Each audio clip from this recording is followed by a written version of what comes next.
গঠন বলবো একটা ভয়ঙ্কর ফিতনা আমাদের ভিতরে যে ধীরে ধীরে বিরাজ করেছে আহলে কোরআন। মানে আসলে আহলে কোরআন শব্দটা ভালো, ইয়া আহলাল কোরআন আউতিরু, আল্লাহ আমাদেরকে আহলে কোরআন বলছে রাসূলুল্লাহ সাল্লাল্লাহু আলাইহি ওয়াসাল্লাম। আসলে আহলে কোরআন তারা না, হাদিস অস্বীকারী। এই সমাজটা কিন্তু তাবিজ গলায় নেয় না, এই সমাজটা কিন্তু মিলাদ পড়ে না, এই সমাজটা কিন্তু কুলখানি খায় না। তাই দৃশ্যমান কিছু বিষয় দেখে মনে হবে যে ওরাও তো আহলে হাদিসদের মতোই, এভাবে সমাজে বহু জায়গা ধোকাও খাচ্ছে, কিন্তু আসলে তো তা না। সার্বিক জীবনে কোরআন এবং সহিহ হাদিস মানা এবং মানার চেষ্টা করা, বাস্তবায়ন করা, এটাই হলো আহলুল হাদিসের লক্ষ্য। তো সেই লক্ষ্যে আমাদের একটা গুরুত্বপূর্ণ কাজ হলো কোরআন মাজিদটা শুদ্ধ করা, যে ব্যাপারে আমরা সবচেয়ে বেশি বেখেয়াল। আপনি রাগ করলে কিছু করার নেই, এটা সত্য কথা। দুনিয়ার অনেক অসাধ্যকে আমরা সাধন করতেছি আমাদের চেষ্টার মাধ্যমে। 2টা মাস 3টা মাস একটা হাফিজিয়া মাদ্রাসার শিক্ষকের কাছে, একজন শিক্ষকের কাছে, হাফিজের কাছে চাইলে আপনি কোরআনটা শুদ্ধ করতে পারেন, রুকুর তাসবিহটা সুন্দর করতে পারেন, কিন্তু এই ব্যাপারে বেখেয়াল। এটা কি অস্বীকার করবেন আপনারা? পৃথিবীতে আর কোনো ভাষা নাই যেই ভাষার শব্দ বিকৃত হলে এত বড় পরিবর্তন হয়। কফলাম জবর কল, পরে আছে বা, তাহলে কল। আপনি এখন ইন্টারভিউ নেন নামাজি লোকের, ক্যামেরা নিয়ে তার সামনে যান, মিডিয়া নিয়ে, আর এটা প্রচার করেন যে সে কলবকে কি বলে, বলবি কালব, এর নিয়মের কথা। কফ কাফ আবার আলাদা কি আছে? অথচ একটার অর্থ অন্তর আর একটার অর্থ কুত্তা, কিসের সাথে কি? এটা হইল মিলল? ইয়াফু মানে আমাকে ক্ষমা করুন, তিনি ক্ষমা করেন, তিনি মার্জনা করেন, ইয়াফু টান নাই। কিন্তু ফার সাথে একটা ওয়াও লাগা একালিপ টান দিয়ে দেন, মধ্যে আরজি করে দেন ইয়াফু, তার মানে তার অর্থ হয় যে আপনি একা মাফ করবেন না, আপনারা মাফ করেন। আল্লাহ কয়জন আছে? পৃথিবীতে আর কোনো ভাষা অর্থর বিকৃতি এত সিরিয়াস হয় না কোনোদিন, ইল্লাল কোরআন, কোরআনের ভাষা। এটা শিক্ষা করা সহজ, কিন্তু এটা সুন্দর করে পড়াটা কঠিন। আমাদের চেষ্টা করতে হবে সেটা। কেননা ইয়াকা আলাদা শব্দ, না'বুদু আলাদা শব্দ, ওয়া ইয়াকা আলাদা শব্দ, নাস্তাইন আলাদা শব্দ, একসাথে মিলে গেলে অর্থ এরকম হয়ে যাচ্ছে যে আল্লাহ আপনি আমাদের ইবাদত করেন, আমাদের কাছে আপনি সাহায্য চান। নাউজুবিল্লাহ। একটু সামান্য টানের ব্যাপার, একটু মদের ব্যাপার, চাইলে আমরা কিন্তু বেসিক বিষয়গুলো ঠিক করতে পারি। আমি বলছি যে সবাই আপনারা জানা মানুষ, কিন্তু আমি জানা জিনিসটা একটু ভিন্ন অঙ্গে প্রেজেন্ট করি। তলাবুল ইলমি ফারিদাতুন আলা কুল্লি মুসলিম, এটা যে সহিহ হাদিস, এটা আপনারা জানেন না সবাই? এই ব্যাপারে কারোর কোনো দ্বিমত নাই, সবাই জানে যে এটা সহিহ হাদিস। সেটা মাজার পূজারীও জানে, আপনিও জানেন, মালিকি, শাফি, হাম্বলি, আহলে হাদিস সব লোক জানে যে দ্বীনি ইলম শিক্ষা করা যে প্রত্যেক মুসলিম নরনারীর উপর ফরজ, এটা সবাই স্বীকার করে, এটা হাদিসটা সহিহ। কিন্তু সেটা কোন এলেম? কোন এলেম? একটা লোক তো আলেম হচ্ছে, মুফতি হয়ে যাচ্ছে, মাওলানা হচ্ছে, আর একটা উযুই পারে না, তাহলে এটা কোন শিক্ষা? আবার আল্লাহ বলতেছে কুল্লু ফিরকাতিম মিনহুম, তোমাদের ভিতরে সব দলের ভিতর থেকে, সবার ভিতর থেকে একটা দল, তাইফাতুল লিয়াতাফাক্কাহু ফিদ্দিন, বিশেষ করে দিনের জন্য বের হবে বা দিনের কাজ করবে। তার মানে একটু অন্যরকম লাগতেছে। আল্লাহর দৃষ্টিতে একটা দল, একটা সংখ্যা, আর নবীর কথায় সমস্ত মানুষকে দ্বীন ইলম শিক্ষা করতে হবে। এর সমাধান হইল আব্দুল্লাহ ইবনে আব্বাস রাদিয়াল্লাহু আনহু বলতেছে, আল্লাহর বলা কথাটার অর্থ হইল আলেম হওয়া, তাফসির পড়া, পড়ানো, মুফতি হওয়া, ফতোয়া দেওয়ার যোগ্যতা অর্জন করা। এইরকম ধরনের একটা শ্রেণী সারাটা জীবন থাকবে, অভিভাবক হিসেবে বড় আলেম হবে তারা। কিন্তু ওই ছেলের বাপ আলেম না, তার দাদা আলেম না, কিন্তু ওই বংশে উনি আলেম। ওই সমাজে লোক আছে 5000, কিন্তু মাত্র 20টা ছেলে আল্লাহর দ্বীন বোঝে বা বড় আলেম আছে কিনা? আছে। তার মানে এটা সমস্যা নেই, অবশ্য হতে পারে, বাকি লোক ইঞ্জিনিয়ার হলো, ডাক্তার হলো, কিন্তু নবীর বলা কথার দ্বারা কেউ বাদ পড়ে নাই।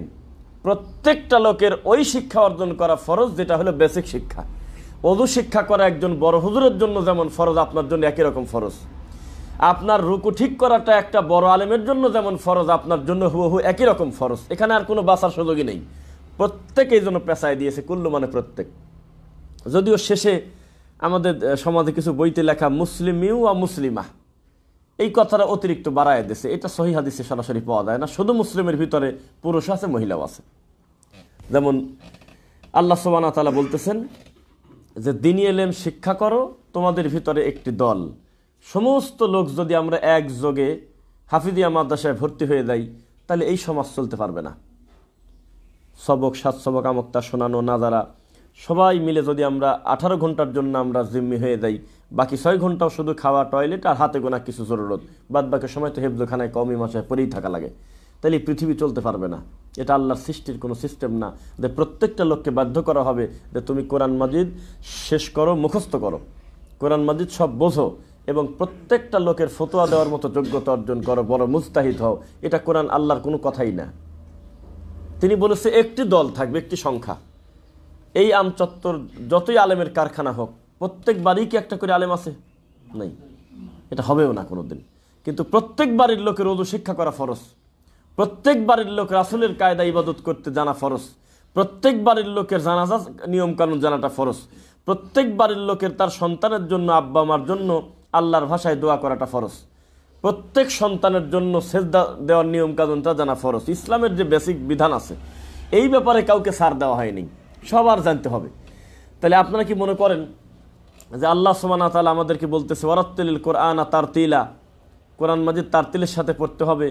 আর তারতিল মানে হলো তাজবিদ দিয়ে সুন্দর করে আল্লাহ যেভাবে নাজিল করেছেন, মুহাম্মদ সাল্লাল্লাহু আলাইহি ওয়াসাল্লাম যেভাবে সাহাবায়ে কিরামের কাছে বলেছেন হুবহু ওইভাবে আমাদের বর্ণনা করতে হবে। এখন আমি বললাম এক শব্দে, আপনি বললেন আর এক শব্দ। অনেক সময় আমরা দেখি আরবিও মানুষ পারলে মাতৃভাষায় পড়ে, কি দিয়ে পড়ে তার হিসাব কিতাব নেই। শুধু তার ধারণা যে আমাকে পড়তে হবে, আমাকে খতম দিতে হবে, এটা কোনোদের উদ্দেশ্য না। কোরআন আমার বুঝতে হবে, জানতে হবে, কোরআনটা কোরআনের মতো করে পড়তে হবে।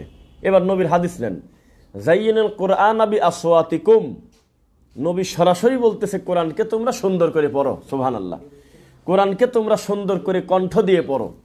দেখবেন আমাদের দায়ীরা সচরাচর আহলুল হাদিস আলেম ওলামা দেখবেন যে ওই কারণে অকারণে যেখানে সুর দিয়ে ওরকম কোনো ওয়াজ করে না, খুব কম না, 2-1% বাদে ওরকম সুর দিয়ে কান্নাকাটি কেউ করে না। কিন্তু কোরআনটা পড়ার সময় দেখবেন যে অনেকেই একটু সুন্দর করে পড়ার চেষ্টা করে, অর্থটা করে স্বাভাবিক মানে এমনি ভাষায়, কিন্তু কোরআনটা পড়ার সময় একটু টান দিয়ে একটু সুন্দর করে পড়ে, যার যতটুকু জানা আছে। তো কোরআন সুন্দর করে পড়তে হবে, এটা নবীর আদেশ, যাইয়িনুল কোরআন বিআসওয়াতিকুম। আরেক জায়গা আছে, মাল্লাম ইয়াতাগান্না বিল কোরআন ফালাইসা মিন্নি, কেউ যদি কোরআন সুন্দর করে না পড়ে, ভালো কণ্ঠে না পড়ে, গুরুত্ব দিয়ে না পড়ে, সে আমার উম্মত না। বিশাল ব্যাপার না বলেন তো? তার মানে এটা গরিমসি করার জায়গা না, কোরআন একটা দায়িত্ব নিয়ে গুরুত্ব নিয়েই পড়তে হবে, গুরুত্ব দেওয়া ছাড়া উপায় নেই। আমি এটা আফসোস করি, আমরা যে মাহফিলগুলো করি এটা হলে একটা ফর্মালিটি, শোনেন, এটা একটা ফেস্টিভ্যাল হয়ে গেছে। এই লোকজন দেখা গেল বক্তা আসতেছে, তার নামের উপরে 2-3 লাখ টাকা আগে তুলে নিচ্ছে, আমাদের সাথেও সেভাবেই করতেছে। লোকজন আসমকে এক ঝোলে চলে আসলো, আবার একটানে বাড়ি চলে গেল, মাঝখানে ফলাফল খুব একটা কিছু আসা নেই। ওরা উত্তরপাড়ার লোক করে, আমরা পারবো না? ওরা 40,000 টাকার বক্তা আনছে, আমরা 70,000 টাকার বক্তা আনি। এইভাবে কামড়া কামড়ি করে দেখা গেল একটা মহল্লায় 6টা তাফসিরুল কোরআন হচ্ছে, ফজরের নামাজে কামত দেওয়ার লোক নেই। এরকম রুগী দিন দিন বাড়তেছে। কিন্তু কোরআন শিক্ষার বিষয়টা যদি চালু করেন, দারস হালাকা যদি তৈরি করেন, যদি ঘরোয়াভাবে দাওয়াতি কাজ করেন নামাজি লোকের সামনে, আমরা আশা করতেছি এর কল্যাণটা বেশি ইনশাআল্লাহ। এখন প্রত্যেক মানুষ কিন্তু আমরা রাসূলের ভাষায় দায়িত্বশীল না? প্রত্যেককে তার দায়িত্ব সম্পর্কে আল্লাহর সামনে জিজ্ঞাসিত হতে হবে। বড় ভাই তার ছোট ভাইদের ব্যাপারে ছাড় পাবে না, বাপ তার সন্তানের ব্যাপারে ছাড় পাবে না, মা তার মেয়ের ব্যাপারে ছাড় পাবে না। যার অধীনস্থ, যাকে যে দায়িত্ব দেওয়া হয়েছে, প্রত্যেকের দায়িত্ব আল্লাহর কাছে পঙ্খানুপুঙ্খভাবে বুঝে দিতে হবে, হবে কিনা? আমানতের খিয়ানত করা যাবে না। তাহলে এলেমও তো আল্লাহর একটা আমানত নাকি? এলেম আমানত না? তা আমরা কালকে মাহফিল করে আসতে মিজান ভাই সহ আমরা অনেকেই আলোচনা করলাম, এই যে আমাদের সমাজের মেয়ে ছেলে ফেলে ঠিক মতো পর্দা করে না, তারপরে মানে রাস্তাঘাটে চলাফেরা এলোমেলো চলে, কিন্তু দেখা গেল তার স্বামী কিন্তু ফরজ বাদ দেন, তাহাজ্জুদ পর্যন্ত মিস করে না।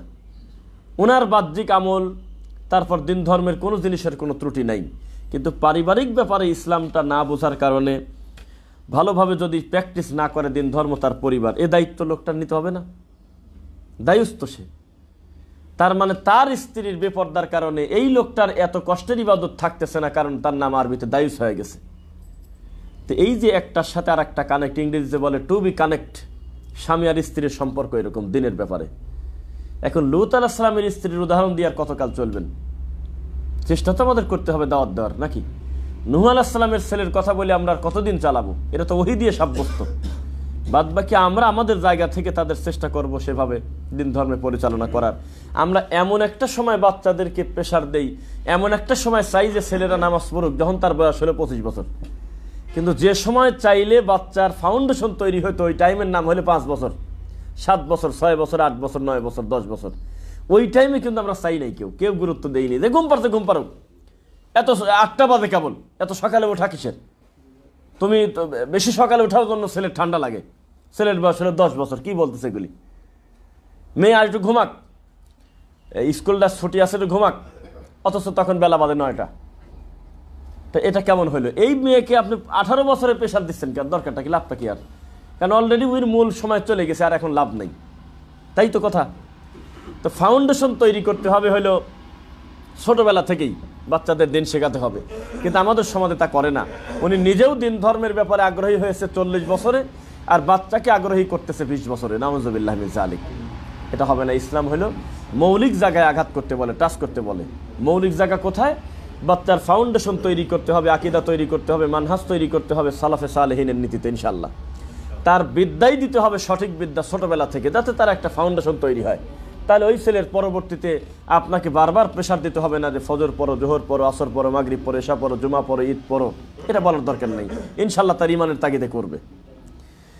এরপরে আল্লাহ সুবহানাহু ওয়া তাআলা যে আমাদেরকে আমানত দিয়েছে, এলিমের আমানত, কম বেশি আমরা যারা দিন ধর্ম ভালো জানে বা এলিম অর্জন করেছে, তাদের দৃশ্যমান মদ তারা খেতে পারতেছে না। আল্লাহ তো হারাম করছেই, পাশাপাশি আলেম হওয়ার কারণে তার বড় বড় পাপের রাস্তা দৃশ্যমানগুলো প্রায় বন্ধ। চাইলে লোকটা সিনেমা হলে যেতে পারতেছে না, চাইলে প্রকাশ্যে সুদ খেতে পারতেছে না, ইমামতিতে রাখবে না, ইচ্ছাই হোক অনিচ্ছাই হোক তিনি এই বড় বড় পাপ থেকে মুক্ত। তারপরে ঘুষ খেতে পারতেছে না, কাউকে প্রকাশ্যে গালি দিতে পারতেছে না, কারোর সাথে মারামারি করতে পারতেছে না, কারোর ঝগড়া থামাতে গিয়ে উনি উগ্র হয়ে আরও বিপদ বাড়াচ্ছে না। বিপদে সবসময় টেনশনে থাকে যে আমার মাথায় টুপি, মুখে দাড়ি, আমি হলে আলেম, সমাজের আর 5 জনের থেকে আমি সবসময় ফোকাসে থাকি, না জানি আবার কোনো বড় বিপদ আমার দ্বারা হয়ে বসে, সবসময় আতঙ্কে থাকে। তো এত বড় বড় পাপ থেকে মুক্ত থাকার কারণে সবাই তার প্রতি সন্তুষ্ট হলেও একজন তার প্রতি অসন্তুষ্ট। সে কে? ইবলিস। কে? ইবলিস। তার প্রতি অসন্তুষ্ট না। কেননা লোকটা মদ খায় না, ডাকাতি করে না, কাউকে গালিগালাজ করে না, এই সব বড় বড় পাপ থেকে লোকটা মুক্ত। তাহলে ওর জাহান্নামে যাবে কিভাবে? কোনো রাস্তা খুঁজে না পায়। আবার পারে না, ইঞ্জিনিয়ারিং পারে না, ডাক্তারি বোঝে না, তারপর এটা মুরগির এটা কি বলেন, মুরগির ঘরও বানাতে পারে না, আর একটা বদনা পর্যন্ত বানাতে পারে না। তা ওর ভিতরে ক্রিয়েটিভিটিও নাই, ওর ভিতরে কিছু করার আগ্রহও নাই। তো ইবলিস মনে করতেছে তাহলে ও কি করবে, আর কিসের ভুলটা করবে, অহংকারটা করবে কি নিয়ে? একটা ইঞ্জিনিয়ার তার কাজ নিয়ে গর্ব করতে পারে বা করে, একজন ডাক্তার তার পেশা নিয়ে সে অহংকার করে অনেক সময়, কিন্তু এই লোক অহংকার করবে কিভাবে? তখন বলতেছে তুমি যে পরিমাণ বড় হুজুর, এরকম বড় হুজুর আশপাশে আর কেউ নাই। এইভাবে তার মাথার মধ্যে টেনশন দিয়ে দেয় যে তুমি হলে বড় হুজুর। তুমি এটা মাথার মধ্যে সেট করে ফেলো যে তোমার চাইতে বড় জানা লোক বাংলাদেশে নাই। যখন এইটা তোমার ভিতরে তৈরি হয়ে যাবে, তখন ইবলিস তোমার জন্য আলাদা কোনো আর ঝামেলা নাই, তুমি নিজেই তার দায়িত্ব নিয়ে নিলে। এইভাবে মানুষ, এলেমালা মানুষ অহংকার করে জাহান্নামের পথে যায়। আর এটা ছোটোখাটো অহংকার না। যেমন আপনারা শিরকের ব্যাপারে আমি জানি হয়তো বেঁচে যাবেন ইনশাল্লাহ, কেননা শিরক আপনারা কবর পূজা, মাজার পূজা, কোনো ধরনের শিরকের সাথে আপনারা লিপ্ত না ইনশাল্লাহ, এটা আমরা সুধারণা রাখি। বিদাত থেকে আপনারা প্রায় 100% আপনারা মুক্ত, বিদাতের সাথে আপনাদের কোনো সম্পর্ক নেই। কিন্তু এই যে বড় 2টা পাপ বললাম, এই 2টা পাপ ছাড়াও আরও ভয়ঙ্কর একটা পাপ আছে, সেটা হলো হিংসার পাপ, গীবতের পাপ। এগুলো কিন্তু আমরা সচরাচর করতেইছি, এগুলো করতেছি না, খুব গুরুত্ব দিয়ে করতেছি। এটার কারণে আমার অর্জিত কষ্টের নেকি সব চলে যাচ্ছে আরেকজনের আমল নামায়। এই ব্যাপারে আমরা কিন্তু বেখেয়াল, এটা সত্য কথা। ওই টাইমই দিবেন না যে কেউ কারোর কাছে বদনাম করতেছে, কৌশলে হোক, ভালোবেসে হোক, অন্য কোনো প্রসঙ্গ হোক, ফোনের একটা রিংটোন বাজায় হোক, অন্য প্রসঙ্গে এনে ওই ঝামেলা শেষ করে দেন। যদি মনে করেন যে ওনাকে বাধা দিলে সরাসরি বড় ক্ষতি হতে পারে, কি মনে করে, কৌশলে হলেও ওই ঝামেলা শেষ করেন যে ভাই থাক, এসব বদনাম পরনিন্দার করেন না। যদি না পারেন তাহলে আর ইবাদত বন্দেগী বাদ দিবেন, সেটা বলবো না, করতেছেন তবে অ্যাকাউন্টে জমা হচ্ছে না আর একজনের পিছনে লাগার কারণে। কথা বোঝা যাচ্ছে? মুহাম্মদ সাল্লাল্লাহু আলাইহি ওয়াসাল্লাম তিনি আমাদেরকে বলেছেন যে অনুসরণ করতে তাকে, মান আতা মুহাম্মদ সাল্লাল্লাহু আলাইহি ওয়াসাল্লাম ফাকাদ আতাল্লাহ ওয়া মান আসা মুহাম্মদ ফাকাদ আসাল্লাহ। আল্লাহর রাসূলকে যে মেনে নিল, সে আল্লাহকে মেনে নিয়েছে। রাসূলের আনুগত্য যে করলো না, সে আল্লাহর আনুগত্যও করলো না। কোরআন মাজিদে মুহাম্মদ সাল্লাল্লাহু আলাইহি ওয়াসাল্লামকে তাগিদ দিয়ে আল্লাহ বলতেছে, হে নবী আপনি বলে দেন আকিমুস সালাহ, সালাত আদায় করতে, সালাত পড়ো। নবীকে দিয়ে দিয়ে অনেক কিছু বলাচ্ছে, কফলাম পেশ কুল দিয়ে। কিন্তু নিজের ব্যাপারে যখন প্রশ্ন আসতেছে, আল্লাহ যখন তার নিজের ব্যাপারে প্রশ্ন করতেছে, যে মানে আমার ব্যাপারে, মানে তার নিজের ব্যাপারে, তখন আল্লাহ বলতেছে এগুলো জিজ্ঞাসা করার কি আছে, আমি তো কাছেই। কাছেই মানে কলবে কলবে সেটা না, তার দেখা, তার শোনা, মানে আমরা সবাই তার কাছে হাজির, কিন্তু তিনি আমাদের বাড়িতে বাড়িতে সব জায়গায় হাজির নাজির থাকবে, আমাদের কলবে থাকবে সেটা জরুরি না। কারণ তিনি হলে আল্লাহ, তিনি থাকবেন তার সিংহাসনে, কিন্তু তিনি সমস্ত কিছু পর্যবেক্ষণ করতে পারবে তার ক্ষমতা দিয়ে, শক্তি দিয়ে। এটা তার জন্য কি কোনো জুলুম না। ইয়া জাকারিয়া ইন্না নুবাশশিরুকা বিগুলামিন ইসমুহু ইয়াহইয়া, হুট করে বলতেছে জাকারিয়া তোমার একটা সন্তানের সুসংবাদ দিলাম, ছেলের নামও রাখলাম ইয়াহইয়া। লাম নাজাল্লাহু মিন ক্বাবলু সামিয়্যা, ইতিপূর্বে আমি আল্লাহ ইয়াহইয়া নামে কাউকে রাখি নাই, ইয়াহইয়া নামে আমি কারণ নামই করিনি কারণ। তখন সে বলতেছে যে আমি তো বয়স 100 হয়ে গেল প্রায়, আমার স্ত্রীও তো বন্ধা, তার সন্তান হবে না বলে আমরা সব কনফার্মেশন মেসেজ পেয়ে গেছি, বা আমরা সেটাই জানি, এখন এই বয়সে কি বলতেছেন? তখন আল্লাহ সুবহানাহু ওয়া তাআলা বলল এগুলো আমি দিতে পারি, কারণ তুমিও তো একসময় কিছুই ছিলেন, আমি তোমাকে বানা ফেলছি। আমি পারি কারণ আমি হলে আল্লাহ। তো এখন আল্লাহর কাছে অনেক কিছু চাইতে হবে আমাদের। এমন কমন জিনিস চাবেন কেন? সিরিয়াস জিনিস চাবেন, যে জান্নাতুল ফেরদাউস আপনি দেন আল্লাহ, ব্যবসায় বরকত দিয়ে দেন আল্লাহ, আপনি হালাল রুজি আমরা চাই, চাই না মানে অনেকেই দেখবেন যে বৈরাগ্যবাদী, আমার কিছু দরকার নেই, কি হবে মরে গেলে সব পড়ে থাকবে, তো তুমি ঘরে ঢুকে গেছাও জন্য ইহুদি খ্রিস্টান খালি টাকা কামাচ্ছে, এসব দিয়ে কি হবে? এটা তো বৈরাগ্যবাদের মতো কথা। ব্যবসা থাকবে, ইঞ্জিনিয়ারিং করতে হবে, ডাক্তারি করতে হবে, জাগতিক কমার্শিয়াল বিজনেস থাকবে, কারণ আপনি যদি না করেন তো খালি জায়গায় তো ইবলিস কাজ করতেছে। এই ভালো জায়গাগুলো দখল করতে হবে।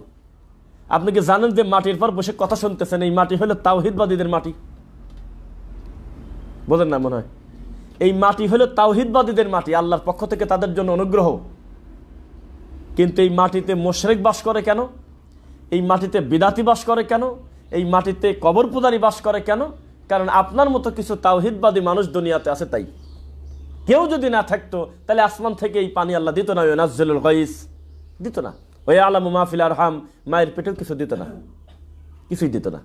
কারণ দুনিয়ার সমস্ত মানুষ খারাপ না, কিছু মানুষ আল্লাহ সুবহানাহু ওয়া তাআলার যোগ্য মূল্যায়ন করেন, এই কারণে তাদের কারণে আল্লাহ বাকি মানুষদেরকে এখনো পুরাটা ধ্বংস করে দেয় নাই। বোঝা যাচ্ছে?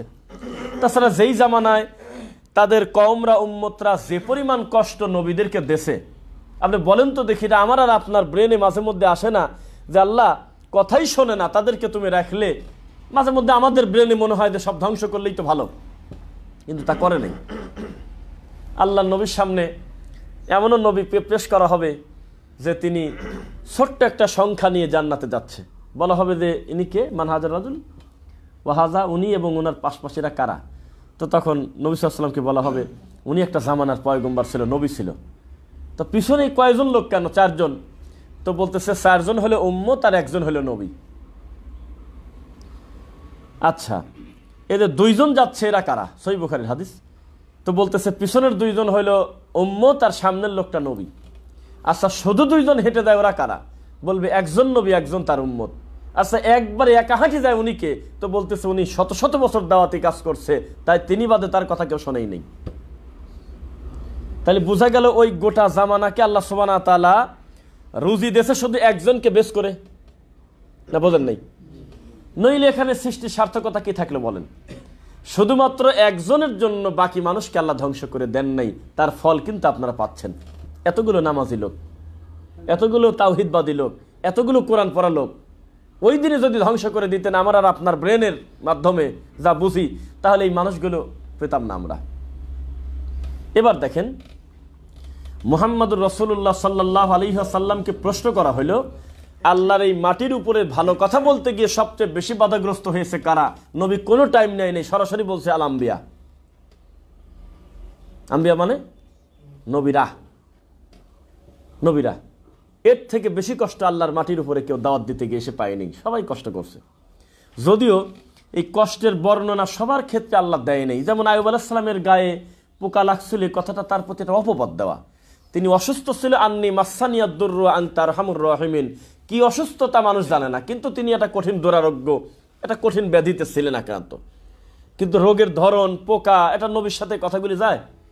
এটা একটা সুযোগ নিয়েছে বিদাতিরা। যখন দেখলো যে নবীরা খুব কষ্ট করছে, খুব নির্যাতন, তখন এক নবীকে গাছের ভিতর দিয়ে করাত দিয়ে ফাড়তেছে। নাউজুবিল্লাহ, নাউজুবিল্লাহ, নাউজুবিল্লাহ।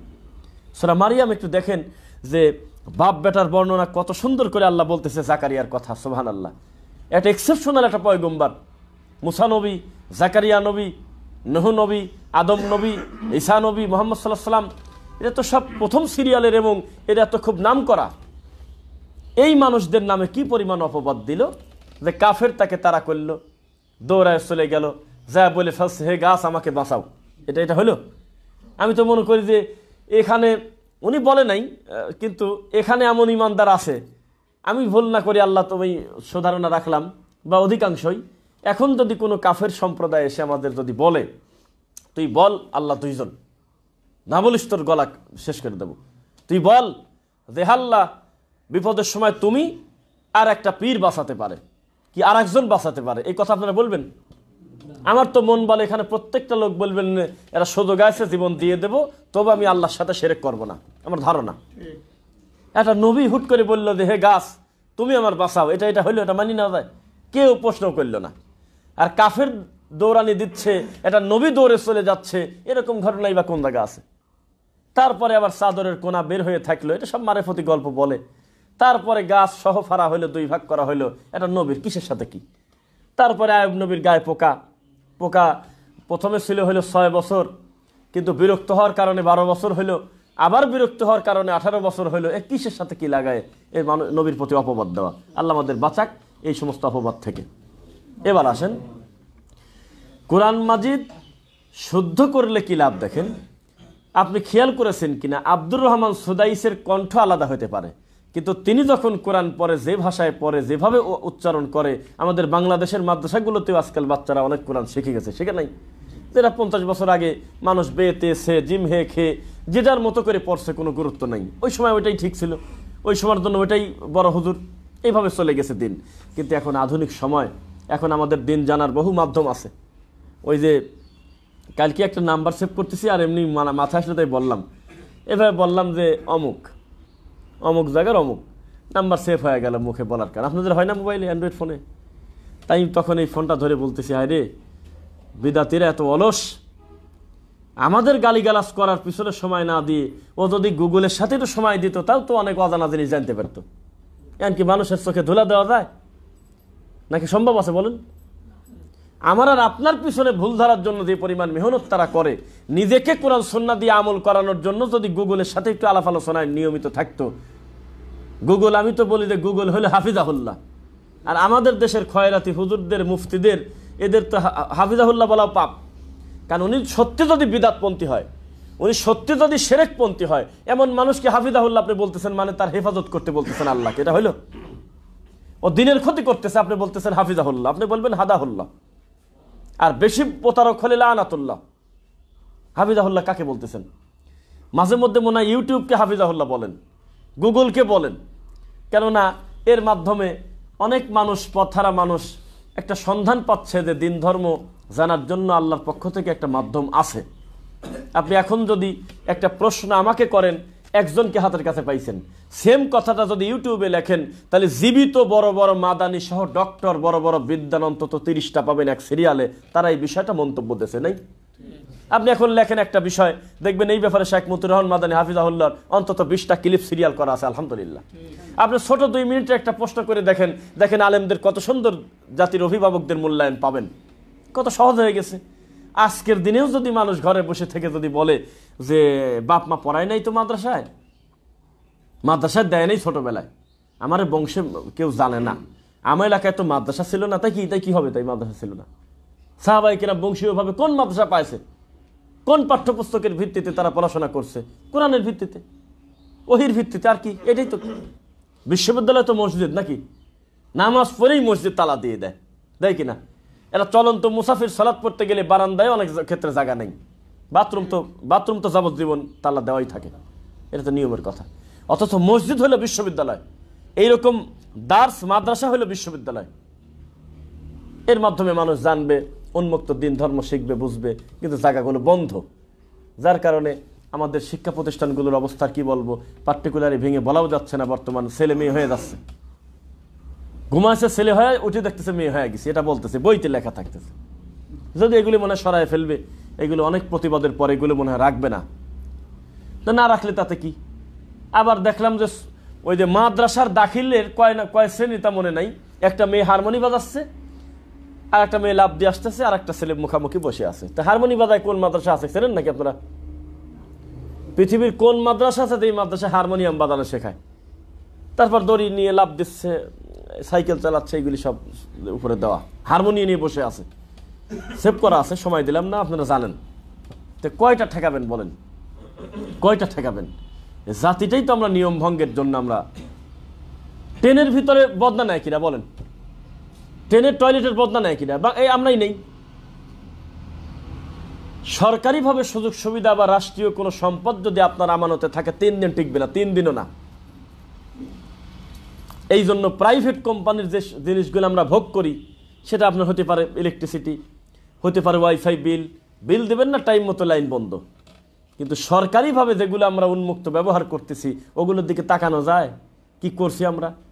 প্রাইভেট একটা স্কুল, একটা এটাকে কি বলে আপনার, ওই যে বিভিন্ন শিক্ষা প্রতিষ্ঠান দেখবেন যে প্রাইভেট সিস্টেমে যারা চালায়, এদের বাথরুমে যেয়ে দেখবেন, এদের প্রতিষ্ঠানে যায় দেখবেন, অফিসে যায় দেখবেন, টাকায় মনে দেখি। আর সরকারি প্রতিষ্ঠানের টাকা নাই, তাই কি মনে করেন আপনারা? সরকার টাকা নেই না? সরকার তার মাস্টার প্ল্যান করে এই গ্রামে একটা প্রাইমারি স্কুল দিল, হাই স্কুল দিল, আপনি মনে করলেন টাকা নেই, এটা হইল? অথচ সেই টয়লেটে আপনি মানুষ ঢুকতে পারবে না, ওই বেসিন 4 দিন টিকবে না, মেয়ে ছেলে ফেলের ওয়াশরুম পর্যন্ত ব্যবহারের অনুপযোগী। এর থেকে লজ্জা কোথায়? যাকে দায়িত্ব দেওয়া হয়েছে কেউ করবে না, বসে চুপ করে। ওর খালি চিন্তা যে মাস শেষ হবে কবে, আর ওর চিন্তা প্রাইভেট প্রতিষ্ঠান যার কিন্ডারগার্টেন, যে এখানে যদি আমি ভালো সার্ভিস না দেই তাহলে পছন্দ করার জিনিসের অভাব নাই, আমাকে রেখে চলে যাবেনি। আমার এই 10,000 টাকা মাসে বৈধ করতে গেলে ওকে অন্তত 4,000 টাকার ফ্যাসিলিটিস দেওয়া লাগবে। এটা বাস্তব কথা। মানে জবাবদিহিতা না থাকলে সে জায়গার কোনো দাম নাই, কিচ্ছু নাই। তা আমি যদি এভাবে বলি, আপনি কিভাবে নেবেন? আমরাই গোটা জাতি হলেও নিয়ম ভঙ্গ করাটাই আমাদের কাছে নিয়ম। কালকেই ভাই গল্প করতেছিল যে মালয়েশিয়াতে প্রথম যাওয়ার পর একটা গাড়িতে যাচ্ছে, কারণে অকারণে যেখানে সেখানে গাড়ি দাঁড়ায়।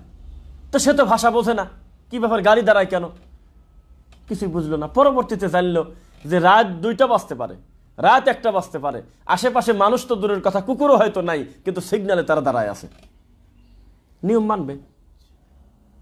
রেড সিগন্যাল জ্বলছে, দাঁড়ায় আছে, আবার সবুজ বাতি দিল, গ্রিন সিগন্যাল দিল, চলে যাচ্ছে। এত কুকুরও নাই, কিন্তু ও গেলে কোনো অ্যাক্সিডেন্ট হবে না, ইনশাল্লাহ হবেও না নিশ্চিত, তাও যাচ্ছে, নিয়ম মেনে যাচ্ছে।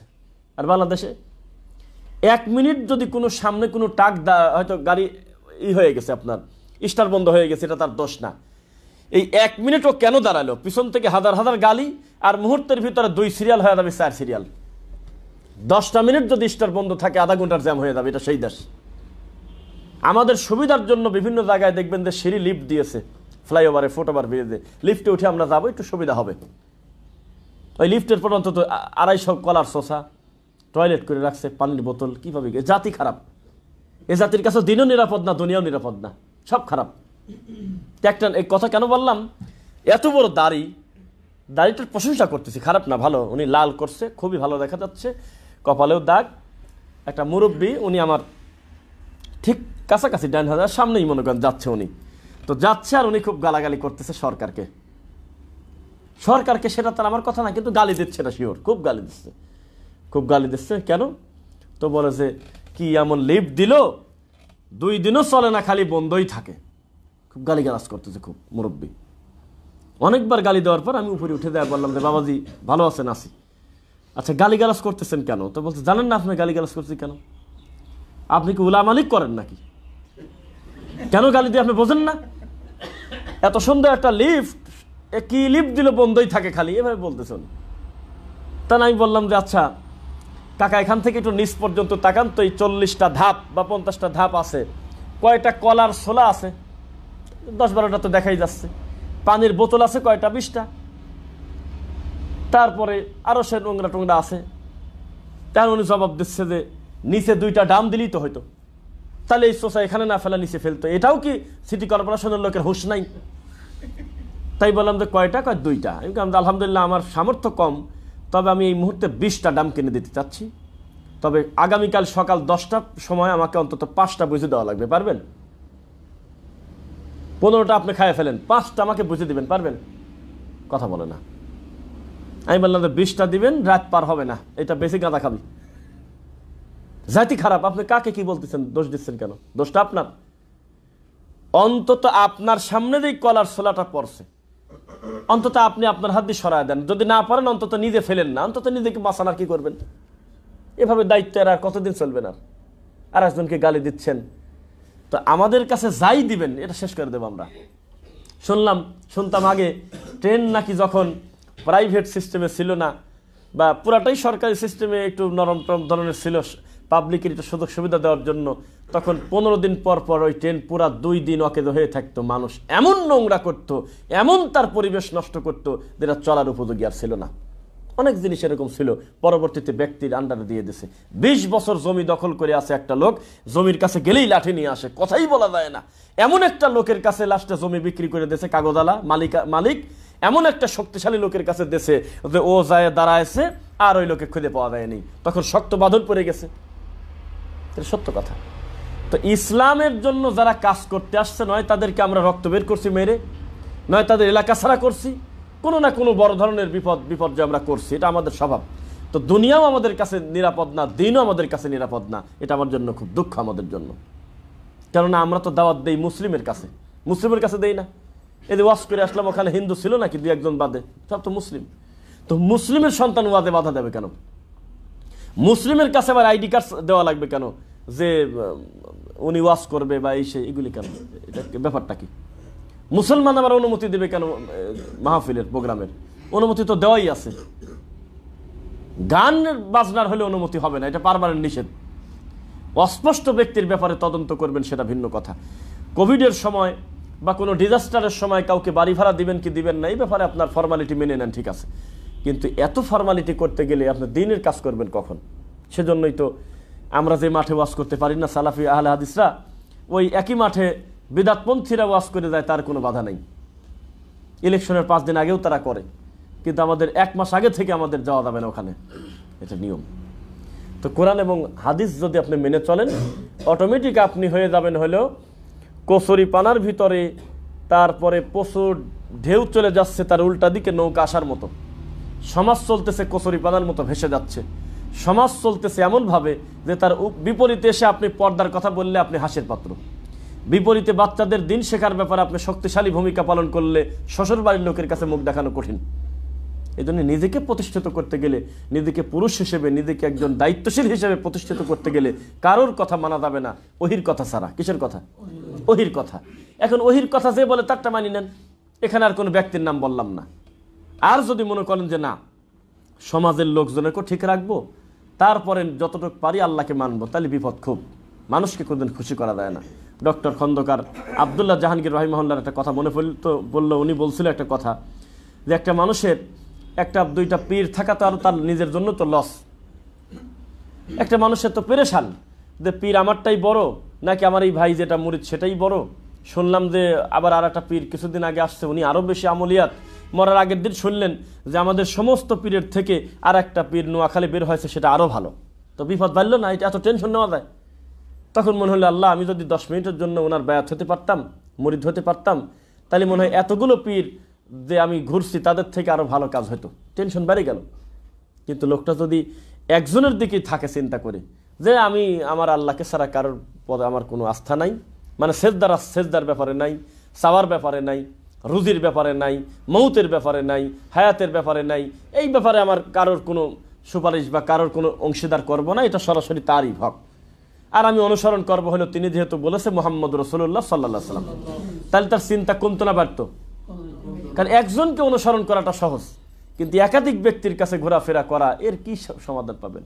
আর একজন হলে মুহাম্মদ রাসূলুল্লাহ সাল্লাল্লাহু আলাইহি ওয়াসাল্লাম। ইমাম মালিক রাহিমাহুল্লাহ আমার নবীর কবরের দিকে এইভাবে মাঝে মধ্যে ইশারা করে এইভাবে শাহাদা আঙুল দিয়ে দেখাতো, এই কবরওয়ালা ছাড়া আর কারোর কথা পুরাটা নেওয়া যায় না। সুবহানাল্লাহ। কারণ সে মানুষ ভুলও করে, সঠিকও করে। কিন্তু এই মানুষের কাছে ওহী আসে যার কারণে তার মোট কথা মানিয়ে নেওয়া যায়। মানবেন তো ইনশাল্লাহ? তো সব কথা মানতে গেলে ব্যক্তি জীবন, পারিবারিক জীবন, সমাজ জীবন, প্রত্যেকটা জায়গায় কোরআন এবং হাদিস অনুযায়ী আমাদের চলতে হবে ইনশাল্লাহ।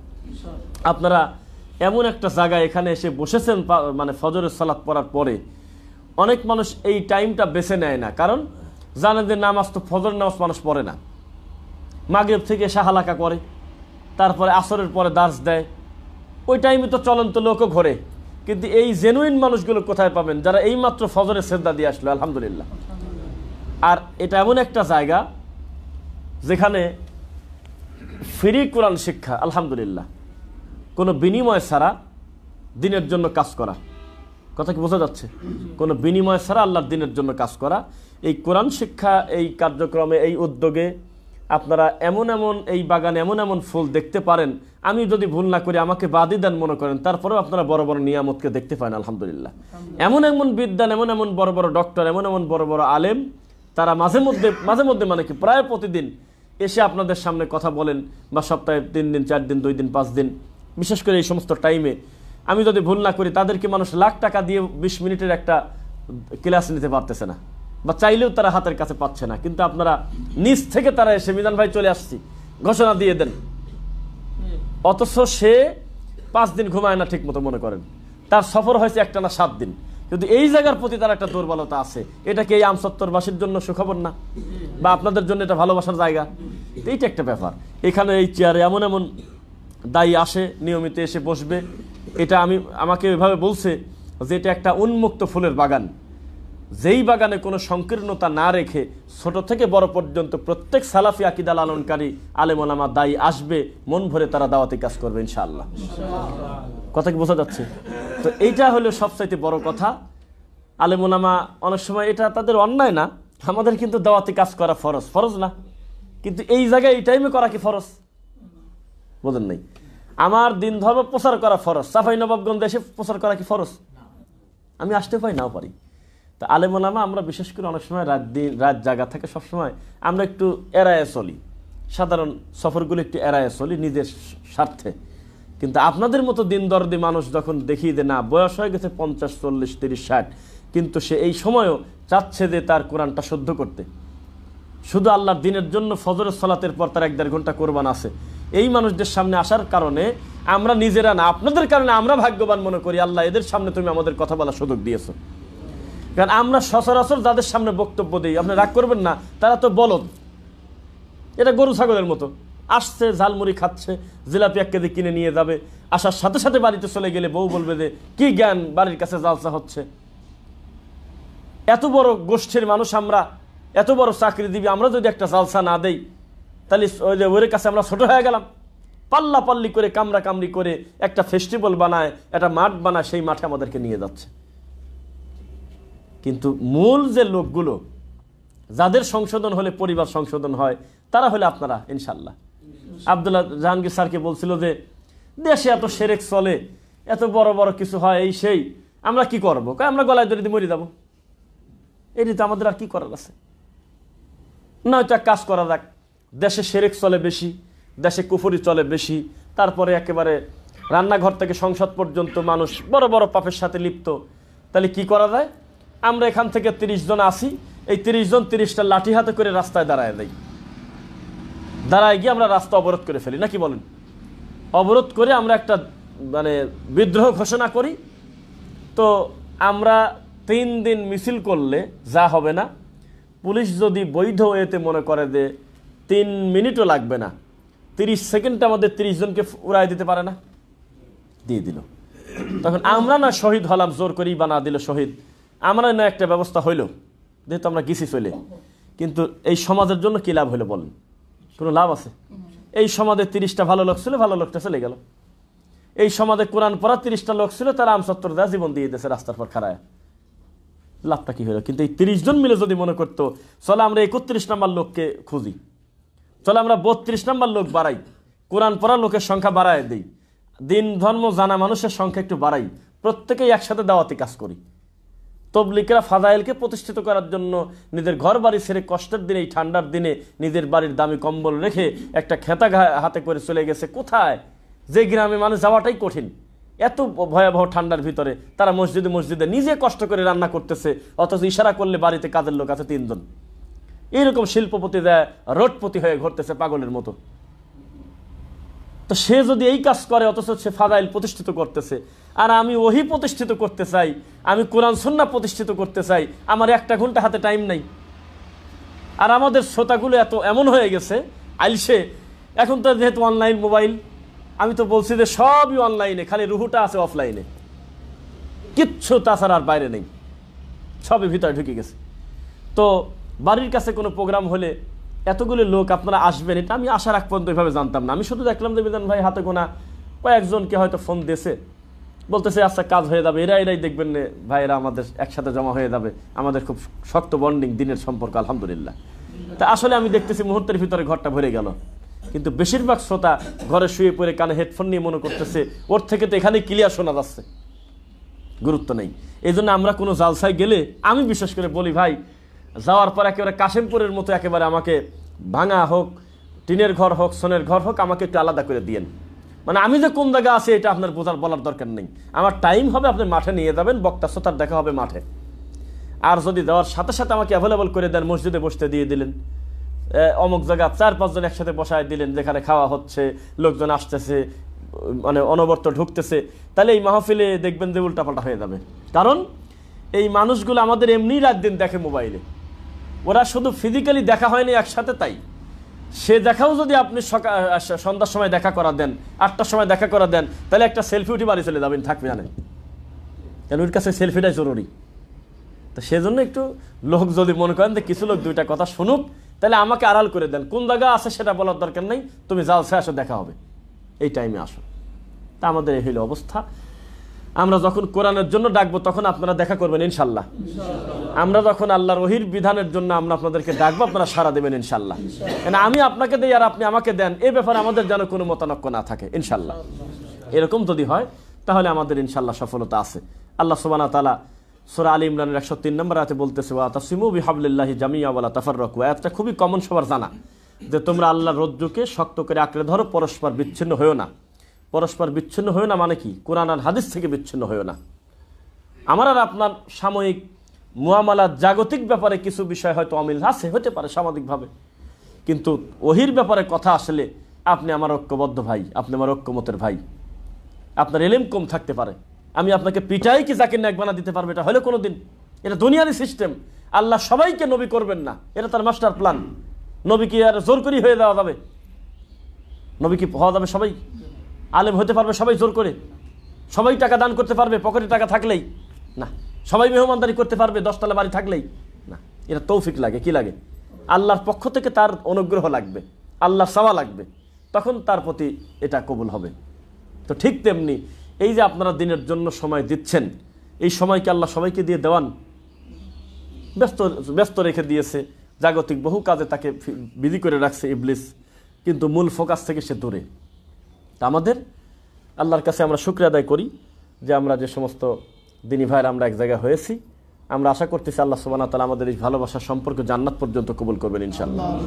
নবী সাল্লাল্লাহু আলাইহি ওয়াসাল্লাম আমাদেরকে শিখিয়ে দিয়েছে, জান্নাত যখন চাইবে আল্লাহর কাছে বড়টা চাও, বড়টা হলো জান্নাতুল ফিরদাউস।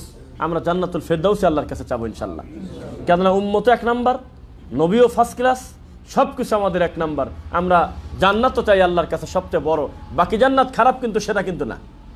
কিন্তু আমরা স্তরটা, আমরা সবচেয়ে মর্যাদাপূর্ণ, যেটা আল্লাহ নবী বলেছেন, আল্লাহ বলেছেন যে ইন্নাল্লাযীনা আমানু ওয়া আমিলুস সালিহাত কানাত লাহুম জান্নাতুল ফিরদাউস নুজুলা। আমরা জান্নাতুল ফিরদাউস আল্লাহর কাছে চাইব। সেই সাথে এই লাস্ট কথা একটা বলি, সমস্ত তাওহীদবাদী ভাইদেরকে কার জন্য ভালোবাসবো? আল্লাহর জন্য। এইটা একটু কঠিন, আমি একটু বলে ফেলি আপনাকে। সেটা হলো, আল্লাহ সবাইকে কিন্তু আহমেদ দিদাত করবেন না, সবাইকে ডক্টর জাকির নায়েক করবেন না, সবাইকে ডক্টর আবু বকর মোহাম্মদ জাকারিয়া করবেন না, সবাইকে শেখ মতিউর রহমান মাদানী হাফিজাহুল্লাহ করবেন না। কেউ কেউ ক্ষুদ্র বিদ্যা নিয়েও দাওয়াতি কাজ করবে কিনা, তার যতটুকুন সাধ্য আছে ততটুকুনের ভিত্তিতে দাওয়াতি কাজ করবে। উনি জানেন যে ডান হাত দিয়ে পানি খাওয়া রাসূলের সুন্নাহ, বাম হাত দিয়ে একটা লোক খাচ্ছে, এই ব্যাপারে তো কোনো বড় হুজুরের অনুমতি লাগতেছে না ফোন দিয়ে যে আপনি কি বলেন, ওনাকে কি বাম হাত দিয়ে নিষেধ করা যায়? এটার দরকার নেই, এটা আপনি নিজেই বলে ফেলেন ভাই ডান হাত দিয়ে খান। একটা লোকের টাকনুর নিচে কাপড় আছে, এই ব্যাপারে আপনি কারোর ফোন করার দরকার নেই যে আমি কি এই লোকটাকে একটু দাওয়াত দিতে পারি যে তুমি প্যান্টটা উপরে তোলো, এটা বলার দরকার নেই, কারণ এটা মীমাংসিত কাজ, এটা দৃশ্যমান দেখা যায়। তারপর একটা লোকের মুখে দাড়ি নেই, আমি কি ওনাকে দাঁড়িয়ে রাখার পরামর্শ দিতে পারি, এই ব্যাপারে কোনো মুফতির কাছে শোনার দরকার নেই, কারণ এটা আপনি অলরেডি বুঝে ফেলেছেন, জেনে ফেলেছেন, এটা দেখা যায় নাকি বলেন? এইভাবে যদি বলেন তো সবাই যদি প্রোডাক্টিভিটি হয়, সবাই যদি একটু প্রভাব বিস্তারকারী দাওয়াতি কাজ করে, তার কি আর কষ্ট আছে? অন্য হুজুররা কোন দিক দিয়ে কিভাবে যায় জানি না, আমার কি ছোট ছোট ক্লিপ আপনারা দেখেন, দেখছেন? আমি কিন্তু যে কোনো সফরে আমি বসে থাকি না, যাচ্ছি মাঠের ভিতরে গাড়ি ঠেকা দিছি, মাঠের ভিতরে দাওয়াতি কাজ করে দিলাম। আল্লাহ তুমি সাক্ষী, আমি নিজের ব্যাপারে আমার 3 মিনিটের বক্তব্য, আমার এই হাজার হাজার বক্তব্যে নেই, আমি ভয় পাই। কারণ এই দেশে এত বড় বিদ্যান, এত আল্লাহর নিয়ামত পৃথিবীতে আল্লাহ দিয়ে রাখছে যে নিজের ব্যাপারে কথা বলাই যাবে না, দরকার নেই। নিজের আত্মপ্রচারমূলক কোনো কথা বলবেন না, ওইটুক বলবেন যেটুকের দ্বারা একটু উপকার হয়, আরও মানুষ উৎসাহ পায়। দেখেন দাওয়াতে কাজ করা যায় কিনা। নিরীহ মানুষ যাচ্ছে, টাকা দিচ্ছে, মুরগি দিচ্ছে, নরসিংদে আমরা নেমে গেলাম, প্রোডাক্টিভিটি হলে লাভটা কি? তখন আমরা ওখানে গেছি যে দেখি ওখানে কি হয়, সবাই ওখানে ভক্তি দিচ্ছে, সবাই ওখানে খুব আদবে, কিন্তু একটা মার বয়সে একটা মহিলা হাসতেছে, আমি 2-3 বার খেয়াল করছি, বৃদ্ধ, অনেক বৃদ্ধ, এবং মুরব্বী চাচা হাসতেছে। তো বললাম যে আপনি হাসতেছেন? বলে যে আমার লোকজন দেখছে আশপাশে কেউ আছে কিনা, চলে গেল। তো বলে যে যার মাজার সে হলে আমার চাচা তো ভাই, ভাত খুব কম খাতো, সপ্তাহে 3-4 বার ভাত খাতো, গাঁজা বাদ দিলে কিছুই থাকে না তার জীবনে। এরকম লোক মরে গেল, আর মানুষ কত বোকা। আমাদের বলতেছে আপনারা এত বোকা, আমরা কিছু কি তা জানে না। আপনাদের কি আল্লাহ কোনো বিবেক বুদ্ধি দেয় নাই যে এই পাগলের কাছে টাকা দেয়, ও তো গাঁজাখোর, ও তো লালনের লোক, এইখানে মানুষ টাকা দেয়, আমরা খুলে দুঃখ লাগে। এমনি জটালা পাগল ছাগল আসে কত, ঠিক আছে, কিন্তু আলেমরাও দেখে আসে। ওই মহিলার পুরুষ বলতেছে, এই মুরব্বী, যে কত হুজুর সহ ছাত্র সহ আসে, সেখানে দাঁড়া থেকে কি জানি পরে মোনাজাত করে চলে যায়। বলে এইটা দেখে আমাদের আফসোস, এটা হাসলাম যে আপনাদের দেখতে হুজুর হুজুর লাগে, আপনারা এখানে কি কারণে আসছেন? তো ভণ্ড, ব্যবসা করে এই গাঁদা করে খাচ্ছে, ওর ছেলে হলে এইটার কারণে কাজ করে খায় না, এইগুলি টাকা নিয়ে খায়। তো মানুষের একটু প্রভাব বিস্তার করা লাগবে। তখন একটা ভিডিও আমরা দিয়ে দিলাম, বাসায় এসে দেখি 4 ঘন্টায় ভিডিওটা 63 লক্ষ মানুষের কাছে অলরেডি পৌঁছে গেছে। তো বলেন তো এই ভিডিও যার কাছে একবার যাবে, সে কি ওই নরসিংদীর ওই কি না আমি বলে গেছি, যাক এই ঠাকুরের ওখানে আর যাবে? কোনোদিন যাবে না। একটু প্রভাব বিস্তারকারী হন, ইনশাল্লাহ কাজ আছে। দাওয়াতে কাজ করেন, মরা পর্যন্ত করতে থাকেন, কারোর প্রতি অনীহা আনবেন না। ছোট থেকে বড় বাংলাদেশের যত সালাফি আকিদার দায়ী আছে, যার আকিদা বিশুদ্ধ, যার মানহাজ বিশুদ্ধ, যে তাওহীদের দাওয়াত দেয়, সত্যি যদি তার সম্পর্কে আপনি জানেন যে আপনার দিনী ভাই, তাহলে কত বড় আলেম আর কত ছোট আলম বিচার না করে সবাইকে অন্তর থেকে কলিজা দিয়ে ভালোবেসে বুকে নেবেন, ইনশাল্লাহ পড়েন। এইটা যদি করতে পারেন, তাহলে এই গোটা বাগানটা হবে প্রত্যেক আলাদা আলাদা দিন, আলাদা আলাদা ফুলের একটা সৌন্দর্য, ইনশাল্লাহ আলাদা আলাদা ঘ্রাণ হবে ফুলের, এটাই সৌন্দর্য কথা।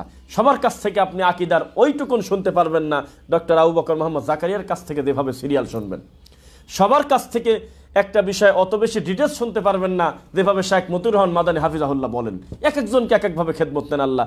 একই হাদিস একজন অনুবাদ করতেছে, একরকম শোনা গেল, কিন্তু একই হাদিস আব্দুর রাজ্জাক বিন ইউসুফ হাফিজাহুল্লাহ যখন অনুবাদ করতেছে, এমন সাধারণ কথা, এমন সিরিয়াস লাগতেছে শুনতে, মানে একটা প্রভাব ফেলে দিচ্ছে। তো এখন আপনি যেই লোকটা প্রভাব দিতে পারলো না, তাকে মারবেন ধরে? উনিও দাওয়াতি কাজ করতেছে, উনিও খুতবা দিচ্ছে, একেবারে বই পড়ার মতো রিডিং পড়ে যাচ্ছে, হয়তো ওইভাবে প্রভাব আসতেছে না, কিন্তু তাকেও তো আপনি ভালোবাসবেন আল্লাহর জন্য। ওনার বাচন ভঙ্গি, ওনার বডি ল্যাঙ্গুয়েজ, ওনার বলার ধরন, হয়তো আল্লাহ ওই সৌন্দর্য দেয় নেই বা ওইভাবে সিরিয়াস হচ্ছে না, কিন্তু সেও তো আপনার ভাই নাকি? এই জন্য কারোর প্রতি অনীহা আনবেন না যে আমি একটা নির্দিষ্ট করে ফেললাম, এটা হলো বড় হুজুর, এটা হলো মেজো হুজুর, এটা হলো সেজো হুজুর, এই 3 জনের বাইরে আর পৃথিবীতে কোনো হুজুর নাই। তখন আপনি কাউকে ভালোবাসতে পারবেন না আল্লাহর জন্য। আর আল্লাহর জন্য ভালোবাসা, একটা মুসলিম মেথরও যদি আমার তাওহীদবাদী ভাই হয়, সেও আমার কলিজার টুকরা ভাই। একটা বড় শায়েখ যেমন আমার অন্তর থেকে ভালোবাসার পাত্র, যারা গড়ে উঠতেছে ছোট, আমার সন্তান, আমার ভাতিজা, আমার নাতি, সেও আমার কাছে মহামূল্যবান ভালোবাসার। আল্লাহ তুমি আমাদের সকলকে দিনের জন্য কবুল করো। আমি কোনো আমলে ওয়াজ নসিহত করতে পারলাম সেটা আমি মনে করি না, সেটা শুরুতেই আমি বলছি। আমি বললাম যে আমরা একে অন্যের সঙ্গে আমরা একটা দিনী সম্পর্ক ভালোবাসা, আমরা এক জায়গায় হলাম, প্রথম সফর বলতে এই জায়গার সফর। রাজশাহীতে আরও 9টা প্রোগ্রাম আমাদের আছে, কিন্তু অন্য সাইডে। আল্লাহ চাইলে এর ভিতরে অবশ্যই আমাদের দেখা হবে ইনশাল্লাহ। কেননা আমাদের সম্পর্ক আল্লাহর জন্য একচুল বিনিময় নাই, কোনো দুনিয়াবি স্বার্থ ছাড়া রাত নাই দিন নাই, আপনারা যদি আমাদের সঙ্গ দিতে পারেন আমরাও আপনাদের সাথে দাওয়াতি কাজ করবো ইনশাল্লাহ। এমন এমন দায়ী এখানে আপনারা পেয়েছেন, শুনলাম একটু আগে যে মাহফিল করে ফেরেইছে রাত 4টার সময়, একটু পরে ফজর আদান দেবে, তাহলে ফজর পরে তার ঘুমাটা নফল সুন্নাত না ফরজের পর্দায় চলে গেছে, নাহলে লোকটা অসুস্থ হয়ে যাবে। এই টাইমে বলা হলো যে তাহলে দাসটা কি বাদ দেওয়া হবে? না না না, এটা আগে, এই দাসটা থাকুক, ফজরের পরে ওইটা হবে আগে, তারপরে ঘুমের কথা। তা আমরাও রাত্রে মাহফিল করে আসছি, তবে আমাদের টার্গেট ছিল কখন আমাদের প্রিয় ভাইদের মুখ দেখবো। আল্লাহ আমাদের সম্পর্ক তুমি জান্নাত পর্যন্ত কবুল করো। সত্যি লিল্লাহিয়া তোমার জন্য যে ভালোবাসা, এটা আমাদের তুমি পুঙ্খানুপুঙ্খানুভাবে মানার তৌফিক দাও আল্লাহ। আমাদের যারা আত্মীয় স্বজন কবরবাসী হয়ে গেছে তুমি আল্লাহ তাদের ক্ষমা করে দাও। যারা শিরক করেন এই অন্য পাপে তারা কবরে শাস্তি পাচ্ছে, আল্লাহ তুমি তাদের ক্ষমা করো, তাদের প্রতি দয়া করো। আমাদের ভিতরে যারা অসুস্থ তুমি তাদের উত্তম সেবা দান করো আল্লাহ। আমাদের ভিতরে যারা ঋণগ্রস্ত তাদের ঋণ থেকে তুমি মুক্তি দাও আল্লাহ। আল্লাহ আমাদের ভিতরে যারা যে ধরনের পেরেশান আছে তুমি সকলকে আল্লাহ ক্ষমা করে দাও আল্লাহ। আল্লাহ এই ফ্রি কোরআন শিক্ষা কার্যক্রমে আমাদের এই প্ল্যাটফর্মে যত মানুষ দিন শিখবে, যারা শেখাবে আল্লাহ সকলকে দিনের জন্য কবুল করো আল্লাহ। টাকা দিয়ে, বুদ্ধি দিয়ে, শ্রম দিয়ে, মেধা দিয়ে, জায়গা দিয়ে, যেভাবে আমরা দাওয়াতি কাজ করতেছি করব ভবিষ্যতে ইনশাল্লাহ। আল্লাহ সুবহানাহু ওয়া তাআলা আমাদের এই কর্মগুলো সাহাবায়ে কেরামের আদর্শে নবী সাল্লাল্লাহু আলাইহি ওয়াসাল্লামের নীতিতে পালন করার তৌফিক দাও আল্লাহ। শেষ করবে? আচ্ছা আচ্ছা, আগামীকালকে তো আচ্ছা 11 তারিখ আছে প্রফেসর মুক্তার আহমেদ, তার মানে ধারাবাহিক 8, 9, 10, 11 আলহামদুলিল্লাহ সিরিয়ালে শাহিনুর রহমান শেখ আছে, তারপরে জাকারিয়া স্যার আছে, প্রফেসর মুক্তার আহমেদ আছে। 8, 9, 11 ও 10 মিস আছে না? 8, 9, 11 আচ্ছা 8, 9 এবং 11 আশা করতেছি ইনশাল্লাহ ইমানের গতিতে কেউ কাউকে বারবার নক যাতে না দিতে হয়, আমরা সেভাবে চলে আসবো ইনশাল্লাহ।